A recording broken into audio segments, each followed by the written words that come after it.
केयूराणि न भूषयन्ति पुरुषं हारा न चन्द्रोज्ज्वलाः न स्नानं न विलेपनं न कुसुमं नालङ्कृता मूर्ध्निजाः वाण्येका समलं करोति पुरुषं या संस्कृता धार्यते क्षीयन्ते खलु भूषणादि सततं वाग्भूषणं भूषणम्। अनन्तश्चास्मि नागानां वरुणो यादसामहं పితॄణామర్యమా చాస్మి యమః సంయమతామహం. ముందర శ్లోకాలలో శ్రీకృష్ణ పరమాత్మ ఆయుధానాం వజ్రమహం అంటే ఆయుధాలలో వజ్రాయుధాన్ని అని, ఇంకా పాడి ఆవులలో కామధేనువుని అని, ప్రజల యొక్క ధర్మబద్ధమైన ఉత్పత్తికి కారణభూతులైనటువంటి మన్మధుడును అను, సర్పములలో వాసుకుని అని చెప్తున్నాడు.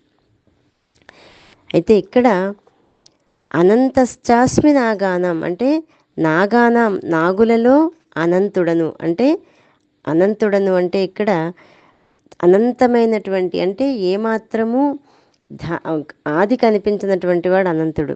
అటువంటి అనంతుడను, ఇంకా జలదేవతలలో వరుణుడను, పితృదేవతలో ఆర్యమయి, నియమించి వారిలో యముడును అని చెప్తున్నాడు. ఇక్కడ వ్యాఖ్యానం ఏంటంటే నాగానం అంటే నాగులను సర్పములకు శిరస్సుములు అనేకములు. నాగులనేటువంటి సర్పాలకి శిరస్సులు చాలా ఉంటాయి కానీ విషం ఉండదు. సర్పములకు ఒకే శిరస్సు ఉంటుంది కానీ విషం ఉంటుంది. నాగులకు సర్పాలకు ఇదే భేదం. ఇక్కడ ప్రపంచమంతా వ్యాపించున్న భగవంతుడు తన యొక్క విభూతులను తెలియజేస్తున్నాడు. ఈ చరాచర జగత్తు అంతా భగవంతునిలో నిండిపోయింది. ముందర శ్లోకాల్లో తెలియజేసినట్లుగా ఆదిత్యులలో విష్ణువు, మరుత్తులలో మరీచి, నక్షత్రములలో చంద్రుడు, వేదాల్లో సామవేదం, వృక్షాలలో అశ్వత్థం, గుర్రాలలో ఉచ్చేశ్రమం అని తెలియజేశాడు. ఇప్పుడు ఈ శ్లోకంలో నాగులలో అనంతుడు. కశ్యప ప్రజాపతి యొక్క భార్యలైనటువంటి వినతా కద్రువులలో కద్రువు యొక్క సంతానం సమస్త సర్పజాతి. అవి నాగులు, సర్పాలు వంటి జాతులు. అందులో నాగులలో అనంతుడు. నాగులు అనేటువంటి పాము జాతి గురించి చెప్తున్నాడు. ఈ నాగులకు సర్పాలకు ఉండే భేదం ముందర చెప్పుకుందాం. అలాగే జలదేవతలకు అధిష్టాన దేవత అయినటువంటి వరుణుడు కూడా తానే. పితృదేవతలలో అర్యమ అంటే సూర్యుడు.